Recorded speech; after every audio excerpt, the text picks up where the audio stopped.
एक नहीं था, इस देश के लाखों अतुल हैं, आपने तो उनकी आवाज बनना है। एक अतुल नहीं माता जी, एक अतुल नहीं, लाखों अतुल हैं, लाखों। न्याय से हमारी गुहार है, न्यायालयों से हमारी गुहार है कि अतुल जैसे और लड़के ना मरे और अतुल को जल्द से जल्द इंसाफ मिले। जो जुडिशरी में करप्शन है वो सब समाप्त हो। इन माता पिता का दुख दर्द पूरा देश देख रहा है और सुन रहा है। पूरे देश को एकजुट होना पड़ेगा जब तक इनका पोता इनको वापस नहीं मिल जाता। और सारे जो भी गुनहगार हैं, यहाँ तक कि अतुल सुभाष जल्द जस्टिस मिले। जस्टिस ड्यू है। अतुल सुभाष सिर्फ एक एटीएम था। पार्टियां बंद हो गई लेकिन अभी भी वो नोच रही है, फ्रेश केसेस डाल रहे हैं, नोचना बंद नहीं किया। आपकी पैरों को हाथ लगाया है, इसलिए नहीं लगाया। आपकी बेटी हूँ मैं।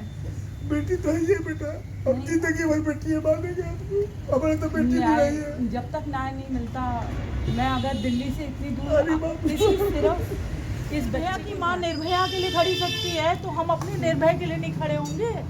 पूरा देश आपके साथ खड़ा है और हम इस जंग को का सहारा ये बच्चा कानून में तो बदलाव आने ही चाहिए। सारे कानून जेंडर न्यूट्रल होने चाहिए। ऐसी मेरी सरकार से 10 साल पहले से मांग है कि जेंडर न्यूट्रल कानून होने चाहिए और इस देश में पुरुष आयोग, मेंस कमीशन का गठन होने के बाद पहले तो वो हो जाए जिससे कि डेटा तो इकट्ठा हो, उसके बाद पुरुष मंत्रालय का भी गठन होना चाहिए जिससे कि पुरुषों के लिए वेलबींग के लिए, उनकी भी कई चीज़ों की प्रताड़ना से झेल रहे होते हैं या मेंटल ट्रॉमा, जैसे सुशांत सिंह राजपूत मेंटल ट्रॉमा से जब गुजर रहा था और उसकी सुसाइड के बाद पूरा देश मेंटल ट्रॉमा, पुरुषों की मेंटल सिकनेस की बातें करने लग गया। लेकिन हमने काम कुछ नहीं किया, बातें बातें बातें।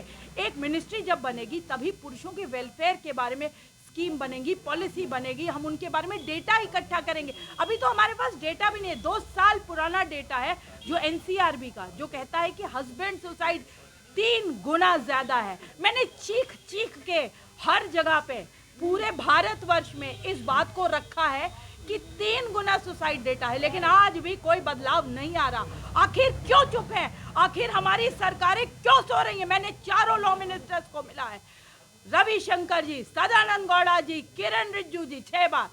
इसके बाद मैंने अभी मेघवाल जी, इन सबको लगातार मिला है और ग्राउंड रियलिटी से अवगत कराया है। लेकिन फिर भी हम सब चुप क्यों हैं? हम मूक दर्शक बन के क्यों बैठे हैं? और अगर एक पुरुष मंत्रालय बन जाता है तो इसमें गलत क्या है? हम तो इक्वालिटी की बात करते हैं। अगर इक्वालिटी की बात करते हैं तो अगर महिला आयोग है तो पुरुष आयोग क्यों नहीं है? अगर वुमेन्स का मिनिस्ट्री है तो मेंस मिनिस्ट्री क्यों नहीं है? आखिर क्या पुरुष जीडीपी में काम करते रहे और मरते रहे? उस जज साहिबा ने जिसने अट्टहास किया कोर्ट में खड़े होकर के, रीटा कौशिक, उसे क्यों नहीं अभी तक गिरफ्तार किया गया? उसने भी मजबूर किया है इस लड़के को, अतुल सुभाष को, मेरे भाई को मजबूर किया है मरने के लिए। वो भी पूरा कसूरवार है। महिला जो पत्नी है और जो दूसरी महिला जो उसकी सास है, माँ, जो लड़की की माँ है, वो तो है ही कसूरवार, तो बहुत कसूरवार है। वो तो निर्लज है जिसने मजबूर किया, बार बार बेटे को बोला, उकसाया। और एक बड़ी बात यहाँ पे, ये सुसाइड नहीं है, ये मर्डर है। मर्डर चार्जेस लगने चाहिए इन सब के ऊपर, ये सुसाइड नहीं है। बार बार बोलती